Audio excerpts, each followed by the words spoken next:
Dizem que a Amazônia é o pulmão do planeta, mas isso é pouco. A Amazônia, ela é o coração. Ela pulsa. Cada árvore que respira ali bombeia vida para o resto da Terra. Lá ainda se fala mais de 150 línguas indígenas. Cada uma delas é um mundo inteiro, com os seus mitos, seus deuses, suas palavras que não têm tradução. São idiomas que sobreviveram a séculos de silêncio forçado. São vozes que continuam dizendo: nós ainda estamos aqui. A Amazônia é uma biblioteca viva, não de livros, mas de saberes. É lá que nascem as plantas que curam, os remédios que ainda nem conhecemos, os rituais que lembram o homem de que ele ainda faz parte da natureza, e não o contrário. Ela é mãe das águas, mãe das plantas, mãe das almas. É o que a gente chama de verde. Lá é a cor da memória do planeta. Enquanto o mundo corre para construir futuro, a Amazônia guarda o passado. E talvez seja justamente lá, entre o som dos pássaros e o silêncio das árvores, que ainda bate o último coração livre da Terra. Esse é o maior tesouro do nosso planeta. Um lugar tão vasto e cheio de vida que seu valor ultrapassa fronteiras, moedas e governos. Mas poucos compreendem o que a Amazônia realmente significa para o mundo. Hoje vamos mergulhar fundo na floresta mais rica e complexa que existe, seus segredos, seus desafios e a grandeza que ela guarda. A Amazônia é chamada do pulmão do planeta. Ela produz cerca de 20% do oxigênio do mundo e captura enormes quantidades de CO2, ajudando a frear o aquecimento global. Cada árvore, cada rio, cada planta funciona como uma engrenagem viva que mantém a vida em equilíbrio. Mais do que oxigênio, a Amazônia abriga o maior sistema hidrográfico do planeta, controlando chuvas que chegam a regiões distantes, do sudeste do Brasil até países vizinhos. E é lá de mais de 10% das espécies do planeta, muitas ainda desconhecidas, guardando segredos que podem mudar a medicina e a ciência. A Amazônia é também um patrimônio cultural. Mais de 400 povos indígenas preservam línguas, rituais, conhecimentos sobre plantas medicinais e técnicas de manejo sustentável que resistam há séculos. Cada canto da floresta guarda história de sobrevivência, adaptação e conexão profunda com a natureza. Historicamente, a floresta foi palco de ciclos de ouro, borracha e exploração, mas também de resistência.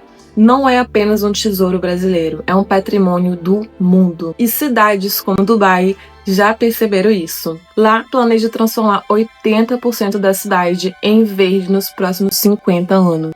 Um sinal claro que floresta não são luxos, mas sim uma necessidade. Desde o século XVI, quando os colonizadores europeus chegaram ao Brasil, a Amazônia era vista como um território misterioso, cheio de riquezas escondidas: ouro, pedras preciosas, especiarias e madeiras raras. Homens cruzaram os rios e selvas, guiados pela ambição de encontrar Eldorado, o lendário Reino do Ouro, acreditando que no coração da floresta existia uma cidade feita de riquezas infinitas. Mas o que eles encontraram não foi um império de ouro, foi um império de vida, povos, culturas e uma natureza que parecia inesgotável.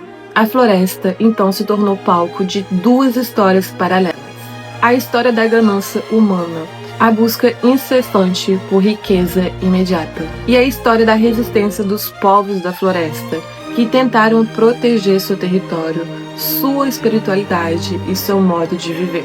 Nos séculos 17 e 18, as margens dos rios amazônicos foram tomadas por exploradores em busca do ouro. Vilas surgiram do nada. Homens morreram afogados, envenenados pelo mercúrio ou consumidos por doenças tropicais. Mas cada pepita retirada do rio custava um pedaço da floresta e um pedaço da dignidade de quem trabalhava ali. As cidades de Belém, Santarém e Manaus começaram a se estruturar nesse período como os pontos de passagem, comércio e extração. Foi o início daquilo que se tornaria uma cultura de exploração, onde o valor da terra era medido pelo que se podia arrancar dela. Entre o final do século XIX e do século XX, veio o grande ciclo da borracha, talvez o período mais marcante da história econômica da Amazônia. Com a Revolução Industrial, o mundo inteiro precisava de látex, e a floresta escondia sua fonte, a Avea brasiliensis, a seringueira. Milhares de trabalhadores, chamados de seringueiros, foram trazidos muitos afortos para os seringais. Ali viviam em condições duríssimas, explorados por patrões que controlavam a economia local através de dívidas e violência. Os indígenas e ribeirinhos foram escravizados, expulsos de suas terras e muitas vezes exterminados. Enquanto isso, Manaus e Belém viviam um surto de luxo, óperas importadas, luz elétrica, arquitetura europeia. Era o tempo do esplendor, construído sobre o sofrimento da floresta. Foi um período em que a Amazônia brilhou para o mundo, mas chorou por dentro. O ciclo da borracha é ao mesmo tempo um símbolo de glória e de ferida. Ela mostra a capacidade do Brasil de gerar riqueza, mas também o preço que pagamos por isso. Com o fim do ciclo da borracha, a floresta começou a ser vista novamente por sua essência, como guardião de conhecimento, cultura e espiritualidade. Povos indígenas, caboclos e seringueiros resistiram. Lideranças como Chico Mendes surgiram para mostrar que a verdadeira riqueza da Amazônia não está em explorá-la, mas em preservá-la. A resistência amazônica é um dos capítulos mais nobres da história do Brasil. Ela representa o despertar da consciência ambiental, a união entre o homem e a natureza e o grito silencioso da floresta dizendo: eu não sou uma mina de ouro, eu sou uma mãe. Ela é o bioma mais diverso do planeta, essencial para o equilíbrio climático e global. A cultura, ela guarda tradições, línguas e espiritualidades únicas entre as centenas de povos originários. Ela testemunhou ciclos de glórias e sofrimento, de ganância e resistência que moldaram o destino do Brasil. Espiritual, ela é o coração energético do planeta, onde a natureza ainda conversa com o humano, onde a terra ainda respira livremente. A Amazônia é o espelho onde o mundo se vê. Se ela viver, o planeta vive. Se ela morrer, o mundo adoece. A Amazônia foi palco de exploração e resistência. Foi invadida em busca de ouro, explorada por sua borracha, saqueada por madeireiros, mas também foi o berço da sabedoria ancestral, da coragem dos povos que nunca desistiram. É patrimônio porque carrega a memória do que o homem fez e do que o homem ainda pode fazer de melhor. Preservar a Amazônia é preservar o próprio passado e garantir o futuro do planeta. Ouro, estanho, cobre e diamante são extraídos de forma predatória. O mercúrio usado contamina rios, peixes e comunidades ribeirinhas. Plantas aquáticas morrem, peixes desaparecem e a cadeia alimentar é destruída. Indígenas e trabalhadores rurais enfrentam violência constante, invasões de garimpeiros armados, doenças como malária, acidentes naturais e pressão psicológica. Defender a floresta é lutar pela vida de milhões de espécies, mas também pela sobrevivência de seres humanos que vivem em harmonia com ela.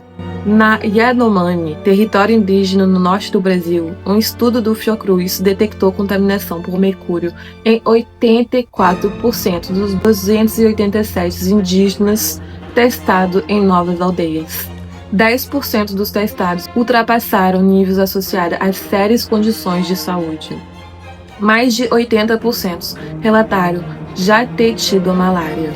Crianças sob 11 anos, mais de 25% com anemia, cerca de 80% mais baixo do que esperado para a idade. Estudos apontam que nas terras indígenas gravemente afetadas, o garimpo fica muito próximo ao curso da água. Por exemplo, na TI, terra indígena Caiapó, dos 3,79 mil hectares de garimpo, cerca de 70% estão a menos de 500 metros de rio. Em 2025, há registro de ação em larga escala na TI, terra indígena Sararé, no Mato Grosso. Foram destruídos 428 acampamentos 100 escavadeiras, 50 mil litros de combustível, 13 quilos de mercúrio, como parte de operação para expulsar garimpeiros ilegais. A contaminação por mercúrio é consequência direta do garimpo ilegal. Ela afeta a saúde neurológica, o desenvolvimento infantil e o estado nutricional. E esses são os riscos enfrentados. E assim, surgem narrativas como criança com cabeças molas e mãos torcidas. Esses relatos são real na TI, a terra indígena Munduruku.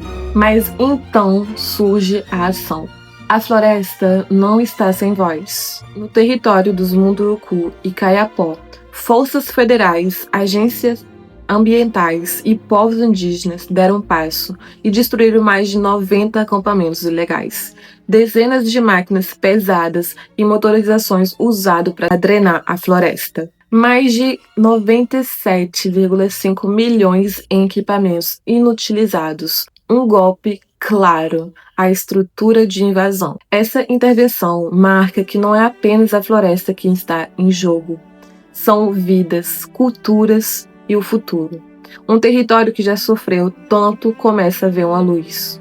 Os povos originários voltaram a sentir que há apoio. Mas atenção, a batalha não acabou. A presença precisa continuar. O invasor pode voltar. A máquina pode reentrar se o terreno estiver livre.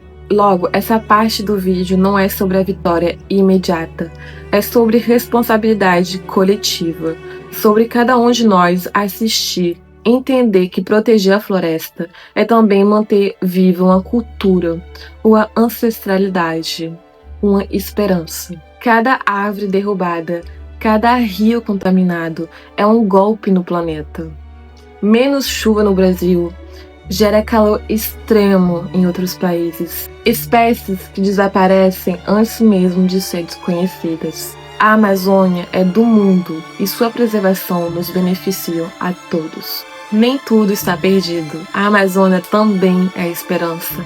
Povos indígenas ensinam técnicas de manejo sustentáveis. Pesquisadores descobrem plantas medicinais que podem curar doenças até hoje incuráveis. Comunidades vivem do ecoturismo, protegendo a floresta enquanto produzem riqueza. Cada árvore preservada, cada rio limpo, cada vida protegida é uma aposta no futuro do planeta.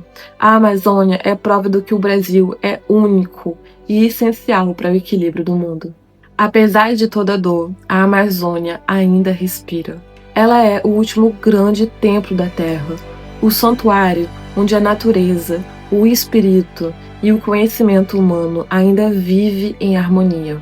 Os povos indígenas não são apenas guardiões da floresta, eles são a floresta. Suas aldeias são laboratórios vivos de sabedoria milenar.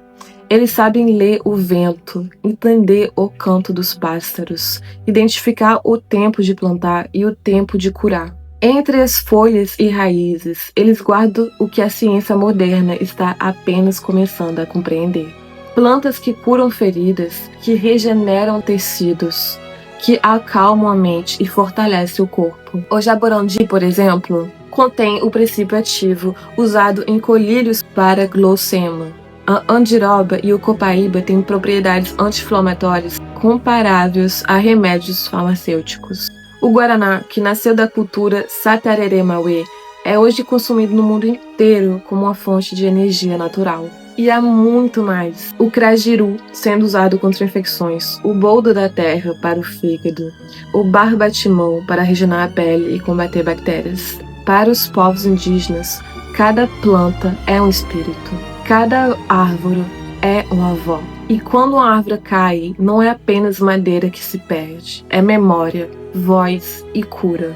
Mas há também uma Amazônia que se transforma com o tempo, que cria novos caminhos para sobreviver sem destruir. O turismo de base comunitário vem crescendo em comunidades como as de Alter do Chão, Tapajós e Mamirauá, onde visitantes aprendem com os povos locais, navegam pelos rios, dormem em palafitas e participam de rituais de cura, banhos de ervas e trilhas de conhecimento. Essas comunidades provaram que é possível viver da floresta sem matar a floresta. que o verdadeiro ouro da Amazônia não está no solo, mas no conhecimento, no modo de viver em equilíbrio. A Amazônia não é só brasileira, ela é planetária. Ela nos lembra que tudo está conectado: o ar que respiramos, a água que bebemos, o alimento que plantamos. E é por isso que a esperança está aqui. Em cada semente que renasce no solo encharcado, em cada aldeia que resiste, em cada jovem que decide estudar biologia, engenharia florestal, turismo sustentável. A floresta pulsa dentro dessas pessoas. Enquanto houver quem a protege, a Amazônia vai continuar sendo o pulmão do mundo, o berço da cura e o espelho da alma humana. A Amazônia é a voz mais antiga da Terra. E o que ela sussurra é simples: enquanto houver amor pela vida, ainda há futuro.